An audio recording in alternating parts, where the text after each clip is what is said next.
Turmushga chiqmagan qizlarda nega ko'krak bezlaridan sut keladi? Shuni siz bilasizmi? Bu kasallik hisoblanadi.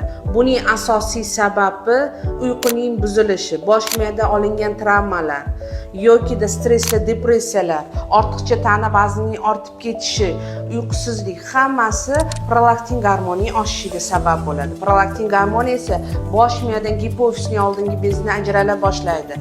Sizni qizingiz jizzakilik, asabiylik, yig'loqlik, odammovi bo'lib qoladi va eng asosiysi hayot siklining buzilishi, tartibsiz kelishi, uzoq vaqt kelishi, 45 kun, 50 kunlab kelmasligiga shikoyat qiladi va asosan ularda tana tuzilishining o'zgarishi, qorin sohasida, bel sohasida semirib ketishi, erkaklarning erkak tuklarining ko'payishiga olib keladi. Eng asosiy asorati esa uning kelajakda ona bo'lishiga salbiy ta'sir qiladi. Shuning uchun aziz ayollar, agar shunday shikoyatlar bo'lsa, yuqorida aytib o'tilgan albatta ginekolog ko'rikka kelishingiz shart.